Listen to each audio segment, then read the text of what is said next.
नमस्कार, आपकी बात छत्तीसगढ़ में आप सभी का स्वागत है। आपके साथ मैं हूं अभिलाष मिश्रा। छत्तीसगढ़ में आजकल धरना, प्रदर्शन और आंदोलनों का दौर तेज हो चुका है। दिवंगत पंचायत शिक्षकों की विधवाएं जहां अनुकंपा नियुक्ति की मांग को लेकर 51 दिनों से आंदोलन पर हैं, तो वहीं सरकारी बेरुखी से आज से ये विधवाएं महिलाएं अग्नि समाधि लेने पर उतारू हो गई थी। उधर आंगनवाड़ी कार्यकर्ता और कोरोना काल में संविदा स्वास्थ्य कर्मी की तरह बहाल किए कोरोना योद्धाओं ने भी मोर्चा खोल रखा है।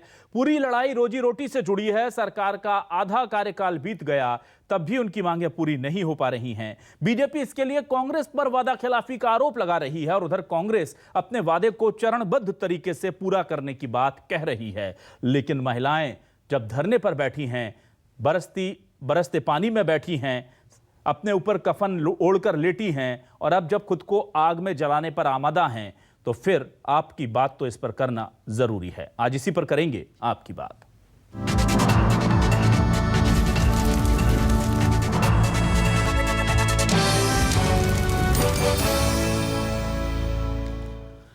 तो कई वर्ग ऐसे हैं कर्मचारियों के जो बहुत ज्यादा दुखी हैं। क्या कुछ कहा है आंगनवाड़ी महिला कार्यकर्ताओं ने, जरा ये आपको सुना देते हैं, क्योंकि उनका दर्द भी लोगों तक पहुंचना बहुत जरूरी है।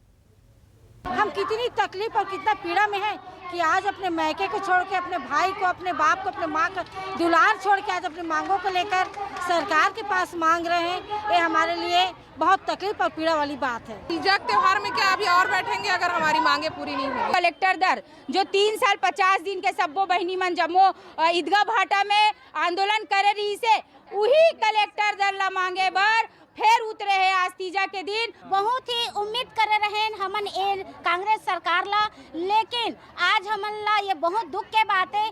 आज हमन हताशन, जब तक नहीं थी तब तक आज टरन घलो नहीं, टरन नहीं, पानी नहीं, मुंह सुखावत भैया। 250 के आज 22 साल में 6,500 है, तो सोच लो आप। जितना वेतन था 4,000 से सिर्फ 4,500 हुआ है, वो भी केंद्र सरकार दे रही, राज्य सरकार नहीं। आकर बैठते हैं धूप में, पसीना बस बहा के चले जाते। तो अब आपने देखा कि आखिर क्या है हालात, और आपको अब सुनाते हैं बीजेपी और कांग्रेस क्या इस पूरे मामले को लेकर बयान दे रही हैं। वादा खिलाफी का आरोप बीजेपी लगा रही है और कांग्रेस मजबूरियां गिना रही है। सुनिए। केवल सरकार बनाने के लिए इन्होंने लोगों को लालच देने का प्रयास किया था। जब विपक्ष में थे, ये पंडाल में जाकर कमिटमेंट करते थे कि हमारी सरकार आएगी तो हम आपको रेगुलर करेंगे, नियमित करेंगे, आपका मानदेय बढ़ाएंगे, तमाम प्रकार का कमिटमेंट कर रहे थे। लेकिन जैसे कि कांग्रेस का राजनीतिक चरित्र है कि सत्ता प्राप्त करने के बाद उन वादों को भूल जाना। आज दिवंगत जो शिक्षक हैं, पंचायत शिक्षक, उनकी विधवाएं लगभग 52 दिनों से आंदोलन कर रही है भरे पानी बरसात के अंदर में, लेकिन ये सरकार गूंगी बहरी सुन नहीं रही है। आज आंगनबाड़ी की जो महिलाएं हैं, जिनको मानदेय बढ़ाने, रेगुलर करने की बातचीत थी, वो आंदोलन पर बैठे हैं। इस प्रदेश के अंदर में धर्मांतरण का खेल चल रहा है, वोट बैंक का खेल चल रहा है। किस तरीके से धर्मांतरित करके वोट बैंक बनाया जाए, अर्थात सरकार पूरी तरीके से असफल है। उन लोग किस मुंह से आरोप लगा रहे हैं? अगर उन लोग काम किए होते तो ये लोग धरना प्रदर्शन में होते क्या? स्वाभाविक है किसी न किसी विभाग में नौकरी किए होते या और कुछ किए होते। हाँ, ये जरूर है कि हमने कोई जर्सी गाय देने का या आदिवासी परिवार को नौकरी देने का या अनुकंपा नियुक्ति में लेट करने का, ये हम लोगों ने नहीं किया। और जनता को अपेक्षा है निश्चित रूप से, क्योंकि लगातार भूपेश बघेल जी की सरकार बनने के बाद लोगों की मांग पूरी हो रही है। तो स्वाभाविक प्रक्रिया है कि जब मांग लोगों की पूरी होती है तो अन्य जो लोग हैं, चाहे वो डीए बढ़ने की बात हो तो डीए भी बढ़ गया। 15,400 शिक्षकों की जो नियुक्ति का मामला था, वो नियुक्तियां भी हो गई। प्रोफेसर्स की नियुक्तियां होनी थी, वो भी हो गई। अभी CSEB में लगभग 3500 पद निकलने थे, वो भी निकल गए। तो कुल मिलाकर के जो लोग यहाँ जिनको अपेक्षाएँ हैं, उनकी अपेक्षाओं की भी पूर्ति ये सरकार करेगी। तो क्या है, न्यूज़ 24 मध्य प्रदेश छत्तीसगढ़ के आज के सवाल, आपको सवाल दिखाते हैं। सवाल बेहद जरूरी है। अग्नि समाधि की मजबूरी, अनुकंपा नियुक्ति कब होगी पूरी? यह बड़ा सवाल है। आंगनवाड़ी कार्यकर्ता, कोरोना योद्धा, सबका अपना अपना मुद्दा। सरकार का आधा कार्यकाल बीता, वादा कर क्यों छोड़ा अधूरा? छत्तीसगढ़ में धरना, प्रदर्शन, हड़ताल, रोजी रोटी पर मचा है बवाल। और अगर रोजी रोटी पर बवाल मचा है और सरकार पर वादा खिलाफी का आरोप लग रहा है तो मामला गंभीर है। और इसीलिए हम लगातार इस पूरे मुद्दे को उठाते रहे हैं और आज भी उठाएंगे। हमारे साथ खास मेहमान जुड़ रहे हैं। नितिन भंसाली जी, कांग्रेस प्रवक्ता, हमारे साथ जुड़ गए हैं। बहुत स्वागत है नितिन जी आपका न्यूज़ 24 मध्य प्रदेश छत्तीसगढ़ पर। हमारे साथ सुशांत शुक्ला जी जुड़ गए हैं बीजेपी से। बहुत बहुत स्वागत है सुशांत जी आपका भी, वरिष्ठ नेता हैं बीजेपी से। और इससे पहले कि हम अपने मेहमानों का रुख करें, हम चलते हैं सीधे हमारे संवाददाता सत्या के पास, जो धरना स्थल पर मौजूद है, जहां पर 51 दिन से पंचायत शिक्षकों की जो विधवा महिलाएं हैं अनुकंपा नियुक्ति की मांग को लेकर बैठी हुई हैं। सत्या, मैं सीधे तौर पर अपने दर्शकों को यह समझाने की कोशिश करूंगा आपके जरिए कि 51 दिन से महिलाएं बैठी हैं। बरसते पानी में हमने उन्हें देखा, कफन ओढ़कर लेटे देखा, आज तो चिता सजाकर उस पर अपने आप को आग लगाने की कोशिश करते देखा। मांग क्या है उनकी और सरकार की तरफ से क्या कहा गया है?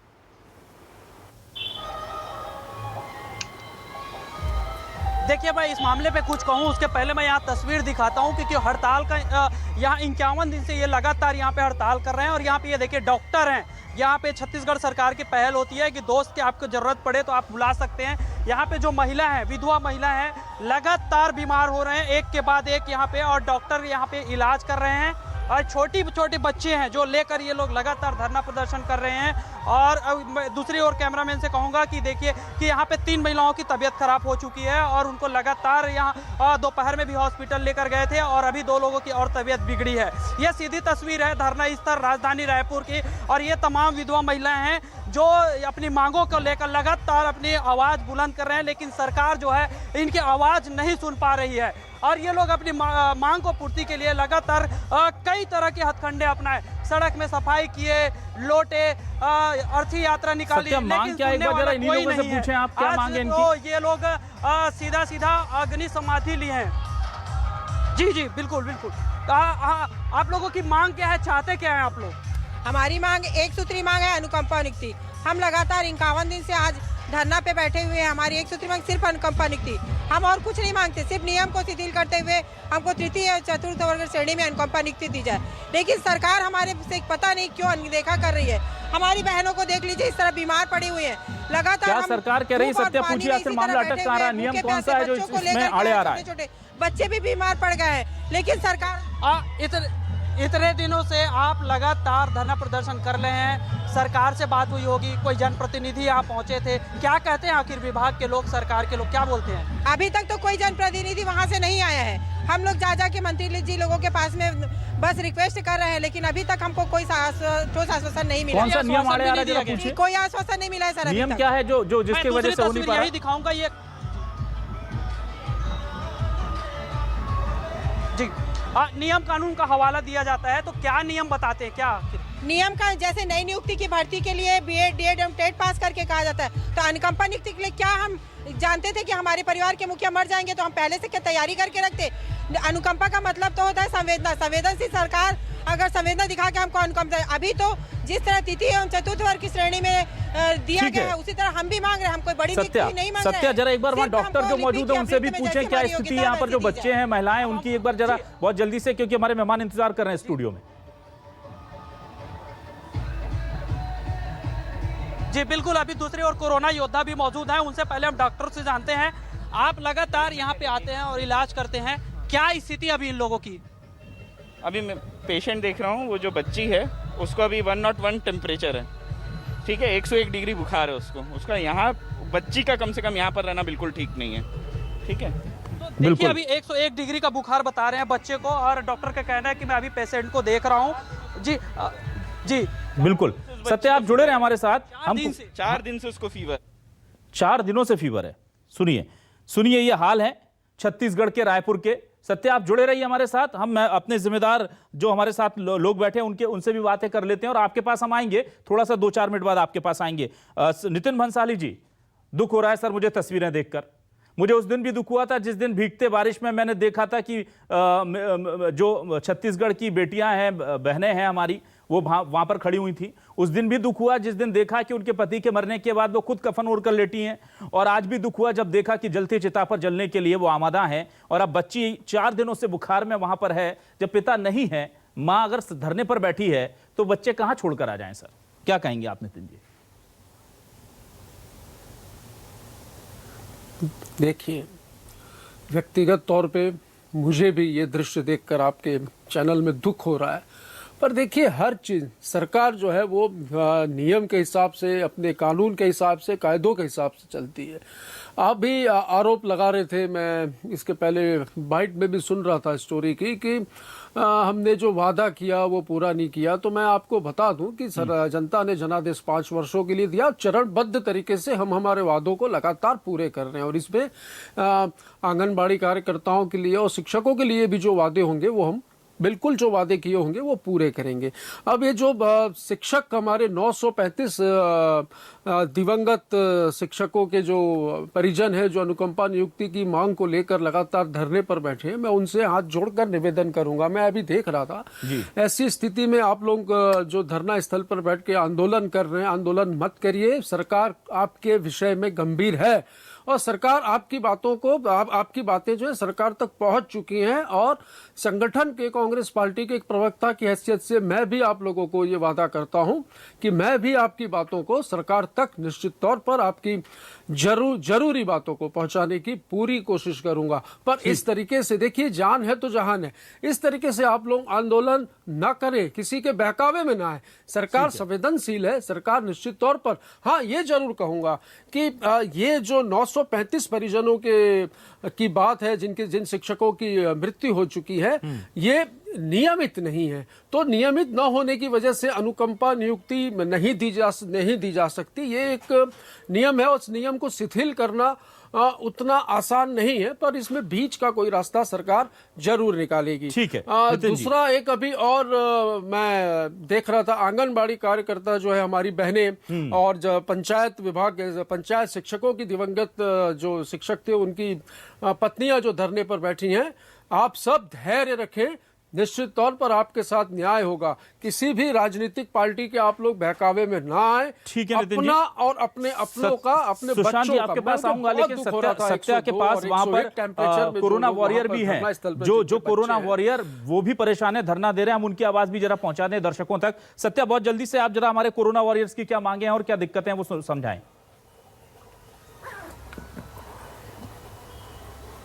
जी, आज आप लोग का हड़ताल के कितने दिन है और क्या चाहते हैं आप अपनी हड़ताल के माध्यम से? देखिए, हमारे हड़ताल का यह 17वां दिन है। 17वां दिन में सरकार से हमें कोई जवाब नहीं आया। बंसाली जी बोल रहे थे कि आंदोलन मत कीजिए, हम आपकी बात रखेंगे। साहब से मैं बस इतना पूछना चाहूंगा, साहब हड़ताल करना, आंदोलन करने की किसको शौक है? साहब पेट का सवाल है, उसके लिए आंदोलन करना पड़ रहा है। कोरोना योद्धा पिछले 17 दिन से आंदोलन कर रहे हैं। भंसाली जी को बता दूं, कोरोना योद्धा ये वही कोरोना योद्धा है, पोस्टर वाले कोरोना योद्धा नहीं है। ये वो कोरोना योद्धा है, पीपी किट पहनकर काम किए थे और लगातार काम के, पहली और दूसरी लहर को मोर्चा संभाले। आज उनको बाहर का रास्ता दिखाया जा रहा है और कहते हैं साहब लोग तीसरी लहर की तैयारी। साहब तीसरी लहर की तैयारी कैसी है? आपको बता दूं, टीएस बाबा ने हमको क्या कहा, हमें काम पर रखा गया था, हमें नौकरी नहीं दिए थे, काम पर। ये एक कोरोना योद्धाओं के लिए शब्दों का प्रयोग किया गया था। और मैं साहब से पूछना चाहूंगा, मैं जा रहा था वहां पर अनुपम गार्डन के पास एक होर्डिंग लगा हुआ है, वहां पर यह देखने को मिला कि हमने इतनी सुविधाएं बढ़ाई, इतनी डॉक्टरों की वृद्धि की गई, तो हटा देना पोस्टिंग। छत्तीसगढ़ से कोरोना योद्धाओं को हटाए तो उसको हटा दे। क्या वो पोस्टिंग सिर्फ होर्डिंग जो दिखाने के लिए था क्या?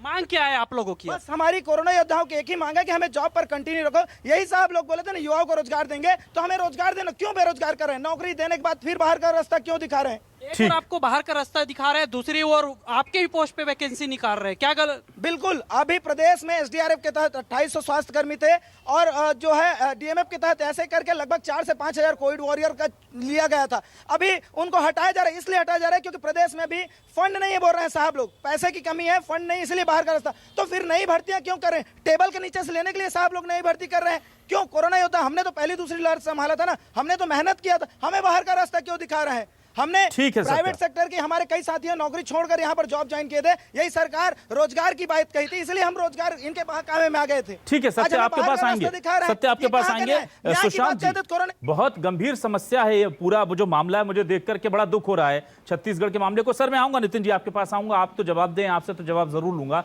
एक बार सुशांत जी भी काफी देर से इंतजार कर रहे हैं। सुशांत जी प्लीज। अभिलाष जी, छत्तीसगढ़ की कांग्रेस सरकार अगर किसी 4 विषयों को समर्पित है तो वो है अराजकता, धोखाधड़ी, विश्वासघात और भ्रष्टाचार। परंतु शर्मिंदगी तब होती है जब छत्तीसगढ़ की अस्मिता सड़कों पर आती। आज छत्तीसगढ़ की अस्मिता सड़क पर है और माननीय भूपेश बघेल जी जैसे रोम में रोम जल रहा था, नीरो बंसी बजा रहा था, उस तर्ज पर कर्जा कर्जा कर्जा कर्जा गाना गाते गाते वो सत्ता की लड़ाई अपनी मंत्रिपरिषद की लड़ाई के साथ लड़ रहे हैं। प्रदेश संवैधानिक ढांचे के संतुलन को खो चुका है। प्रदेश आर्थिक आपातकाल के दौर से गुजर रहा है। युवा ठगा गया है, किसान ठगा गया है, और तो हद तब। अरे आपने क्या किया प्रदेश में?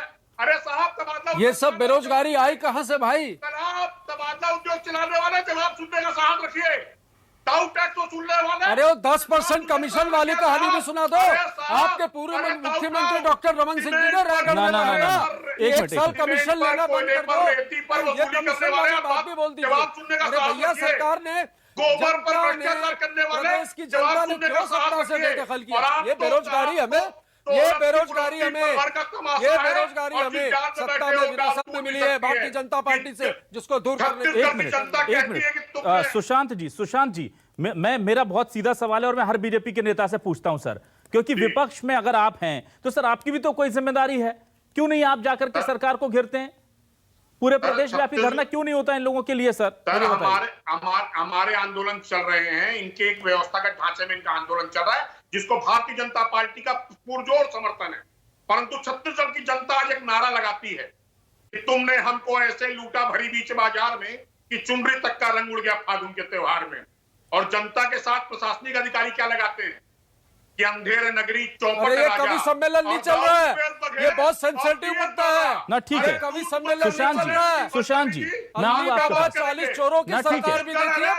हम सत्या के पास चलेंगे। सत्या इस डिबेट में, सत्या प्लीज इस डिबेट में सत्या का स्क्रीन जो है वो मेरे सामने प्लीज ले आइए, क्योंकि मैं डिबेट कर जरूर रहा हूं, पर मेरा पूरा ध्यान उस बच्ची की तरफ है जो 4 दिनों से 101 डिग्री बुखार में वहां पर पड़ी हुई है। मुझे बिल्कुल मेरी आत्मा गवाही नहीं दे रही कि मैं इस डिबेट को कैसे आगे बढ़ाऊं, लेकिन मजबूरी है। सत्या, एक बार अगर उस बच्ची या उसकी मां से बात कर सके आप, और डॉक्टर को कह सके कि उन्हें मनाएं कि बच्ची अस्पताल पहुंच जाए, एक बार अगर आप बात कर सकें।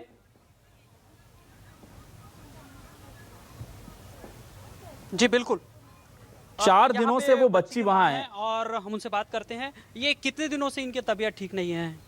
सच्चा 4 दिन हो गया ना, इसको बुखार था। अभिलाष जी तो दिखाए थे इसके। अभिलाष जी, शर्मिंदगी के साथ कहता हूं, सत्ता पक्ष के प्रवक्ता मंच पर है, क्या तत्काल हॉस्पिटल ले जाना ना? सुशांत जी, आऊंगा आपके पास। 1 मिनट सुशांत जी, उस बच्ची को अस्पताल भेज देते हैं, फिर हम आगे डिबेट करें। Sir please 1 minute sir, please मेरी दरख्वास्त है सर, प्लीज। सत्या, आप समझाइए उन्हें, उनकी मां को कि बच्ची छोटी है, बहुत सारी बीमारियां चल रही हैं। नितिन जी 1 मिनट, नितिन जी की आवाज। सत्या जी प्लीज हमारी तरफ से दरख्वास्त कीजिए, डॉक्टर के पास बच्ची को ले डॉक्टर जाओ, के पास भेज करके और अस्पताल भिजवाइए प्लीज। आप वहां कोशिश जरा फुल स्क्रीन कर दीजिए प्लीज, जरा सत्या की तस्वीरों को। बोलिए मुझे क्या मदद करनी है? बच्ची को हॉस्पिटल पहुंचाए ताकि बच्ची सुरक्षित रहे। आप अपनी मांग को लेकर धरना प्रदर्शन कर रहे हैं, आप धरना प्रदर्शन कर रहे हैं अपने बच्चे के भविष्य के लिए। क्या मेरा इलाज कर देगा सरकार? मेरे पास पैसा रहेगा तब मैं हॉस्पिटल ले जाऊंगी। कहाँ से ले जाऊंगी हॉस्पिटल? हॉस्पिटल वाले मेरा इलाज कर देंगे फ्री में? उसके लिए पैसा लगेगा ना। सरकार देगी जॉब, मैं कमाऊंगी, अपने बेटी लोगों को पोसूंगी, पालूंगी। एक घर में है, उसको भी बोलती है मम्मी मेरे को बुखार है, मैं कैसे करूँ? एक को मैं घर में छोड़ के आई हूँ, एक को लेके आई हूँ। आधा मेरा टेंशन घर में है, आधा यहाँ है। वो बच्ची बोलती है मम्मी मैं क्या खाऊंगी, मेरी सब्जी खत्म हो गया है।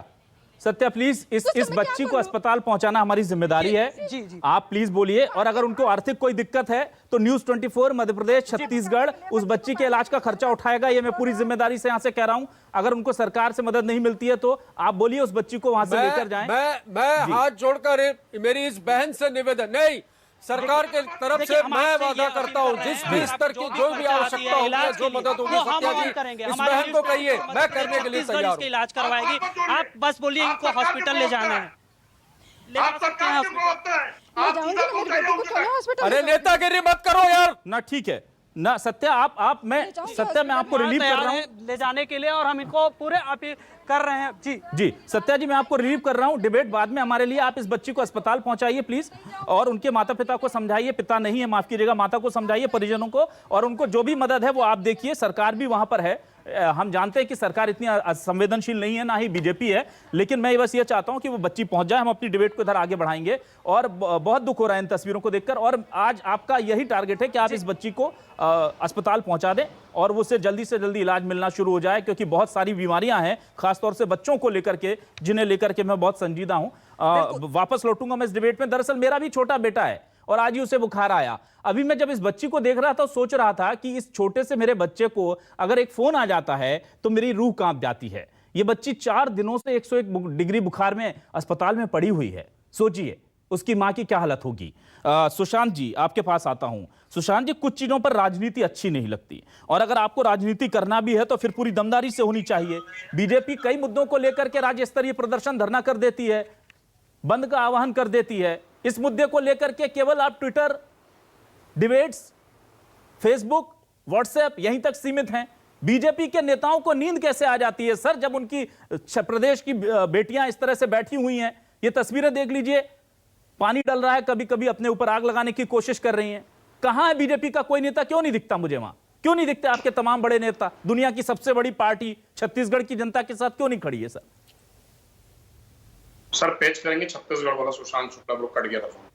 सुशांत जी कट गए हैं शायद, एक बार प्लीज सुशांत जी को जोड़िए। नितिन जी, मैं ये जानना चाहता हूं, मैं इसका कोई बिल्कुल माइलेज नहीं लेना चाहता जो घटनाक्रम हुआ, मुझे दुख हुआ, माफी चाहूंगा, थोड़ा इमोशनल हुआ। लेकिन नितिन जी देखिए, जनप्रतिनिधियों का काम है, सरकार का काम है लोगों तक पहुंचना। 51 दिनों से एक भी सरकार का नुमाइंदा उन तक नहीं पहुंचा सर। ये तो बिल्कुल ठीक नहीं है सर। कुछ भी मांग कर रहे हैं, कर तो लोकतांत्रिक तरीके से रहे हैं।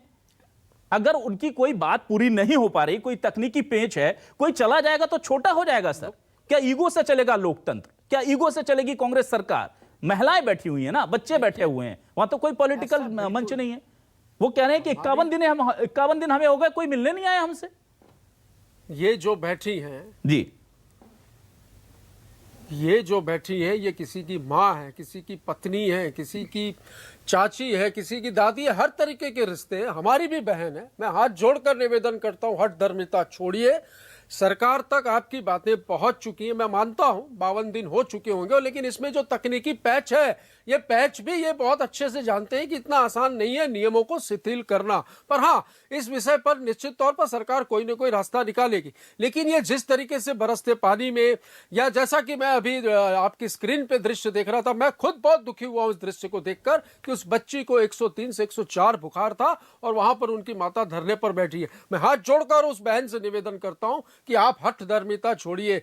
न्यूज़ 24 के माध्यम से, चाहे वो आपके आंगनबाड़ी के कार्यकर्ता हो, पंचायत शिक्षकों के जो मृत पंचायत शिक्षकों के जो परिजन हो, जो आपके स्वास्थ्य सेवाओं से जुड़े जो कोरोना वॉरियर्स हो, इन सारे लोगों को मैं हाथ जोड़कर निवेदन करता हूं। कोरोना वॉरियर्स के बारे में मैं ये जरूर कहना चाहूंगा कि इमरजेंसी सेवाओं में इनकी नियुक्ति की गई थी, कहीं पे भी कोई एग्रीमेंट नहीं था। सरकार ने अभी आंगनबाड़ी कार्यकर्ता बहनों को भी कहूंगा, पंचायत शिक्षक जो गुजर चुके हैं, उनकी जो पत्नियां हैं, उनको भी कहूंगा नितिन जी नौकरी देना नहीं। सरकार ने हर विभाग में, चाहे विद्युत विभाग हो, खाद्य विभाग हो, बम्पर भर्तियां निकाली। नितिन जी, मैं ये कह रहा हूं कि नौकरी देना नहीं देना वो सरकार का विवेक अधिकार, विशेष अधिकार है, वो करे, उसके विवेक पर डिपेंड करता है। बात तो कीजिए ना सर। आपके प्रदेश की बच्चियां हैं, बेटियां हैं, बहनें हैं, वो बैठी हैं 51 दिनों से सर, कोई बात करने नहीं जा रहा है। और मुझे शर्म आ रही है सर अपने ऊपर, क्योंकि मैंने इतने दिनों तक इस मुद्दे को बहुत पुरजोरी से नहीं उठाया। मुझे खुद पर शर्म आ रही है आज। मुझे जो हालात देखे मैंने। जवाब देने का अवसर दें। सुशांत जी, आपसे भी मेरी शिकायत है सर, मुझे अपने आप से शिकायत है, मुझे कांग्रेस से शिकायत है और बीजेपी से भी शिकायत है कि आप लोग क्यों पूरी तरीके से इनकी लड़ाई नहीं लड़ रहे। करेंगे आपके संवाददाता मौके पर हैं और 10 मिनट का समय दीजिए। इनकी बात मोर्चा का कार्यकर्ता प्रशासन शासन तक पहुंच चुकी है और मैं पार्टी के जिम्मेदार संगठन के प्रवक्ता की हैसियत से वादा करता हूं कि मैं सरकार से इनकी मांगों को जरूर अवगत कराऊंगा और जो बन पड़ेगा वो सरकार बहुत जल्द इनके। सुशांत जी आप बोलिए प्लीज। इनके पक्ष में निर्णय।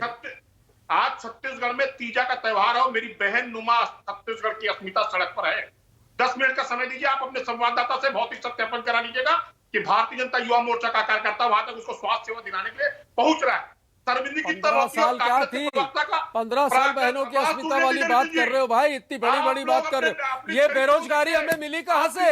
ये जो शिक्षकों के परिजन जो धरने पर बैठे हुए, बता दूं अभिलाष, ठीक है, इनकी मृत्यु ठीक है सर, भारतीय जनता पार्टी के शासन में डिबेट ना सुशांत जी,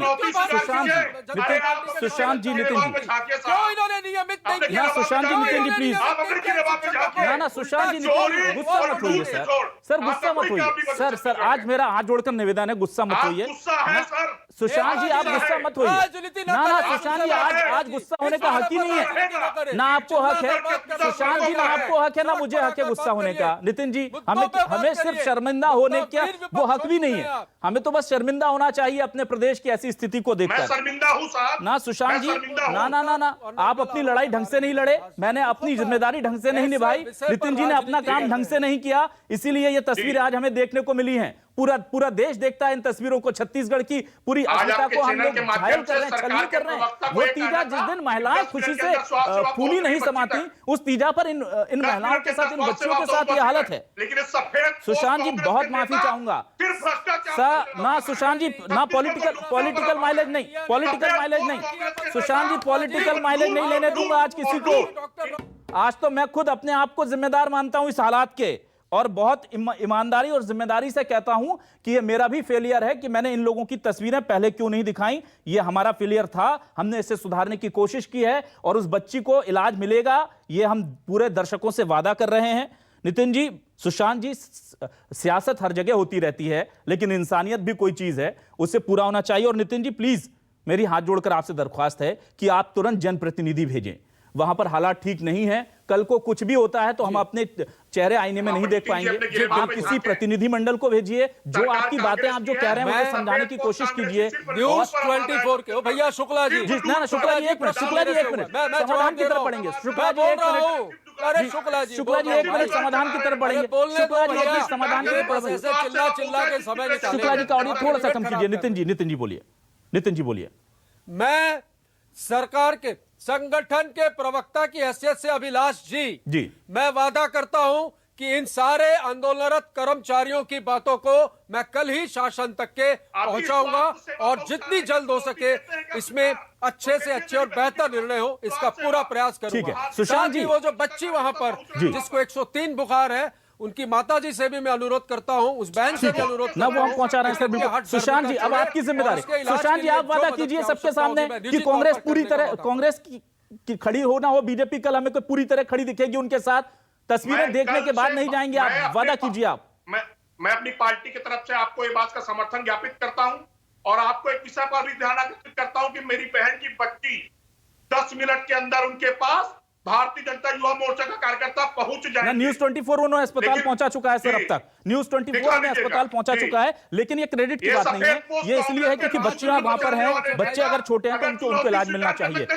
वक्त खत्म हो गया नितिन जी। सुशांत जी मैं माफी चाहूंगा। देखिए सर, कई बार ऐसा होता है कि पॉलिटिकल डिबेट में कोई अपर हैंड लेकर चला जाता है, कई बार ऐसा होता है कि एंकर अपनी बात अच्छे ढंग से रख जाता है, कई बार ऐसा होता है कि विपक्ष मुशायरे को लूट कर ले जाता है, लेकिन बहुत कम बार ऐसा होता है जब हमें लगता है कि हमारा कलेक्टिव फेलियर है, और आज मुझे वो लग रहा है। सर मैं बस यही चाहूंगा कि सियासत एक तरफ है, इंसानियत एक तरफ, बहनें बैठी हुई हैं, आप नौकरी मत दीजिए, पर कम से कम हमदर्दी, सहानुभूति और अपना जरूर दीजिए। ये सबके पास है, ये बीजेपी के पास भी है, ये कांग्रेस के पास भी है, सरकार के पास भी है। ना सर अब वक्त खत्म हो गया। बहुत बहुत शुक्रिया अदा करना चाहूंगा सर आपका। और मैं वहां पर जो धरना स्थल है उसकी तस्वीरें अब इसलिए नहीं दिखा पा रहा हूं क्योंकि हमारी टीम वहां से उस बच्ची को लेकर अस्पताल के लिए निकल चुकी है। हम कोशिश ये करेंगे कि सरकार तक भी इस पूरे मामले को संजीदगी से पहुंचाएं, क्योंकि मुझे पता है कि जब वहां की स्थितियां कितनी खराब हैं ये पता चलेगा सरकार को, तो वो भी इस मामले को बहुत ही तत्परता से लेंगे। मुख्यमंत्री भूपेश बघेल को मैं जानता हूं कि उनके संज्ञान में अगर ये बातें होती तो आज ये हालत नहीं होती। कहां चूक हो रही है मैं नहीं समझ पा रहा हूं, लेकिन चाहे वो रमन सिंह हो या भूपेश बघेल हो, हम उन लोगों को जानते हैं, बड़े जनप्रतिनिधि हैं, बीजेपी कांग्रेस बड़ी जन पार्टियां हैं। अगर वहां पर इस तरह के हालात है और अनदेखी है तो ये शायद हमारा ही फेलियर है। बहुत बहुत शुक्रिया तमाम दर्शकों का।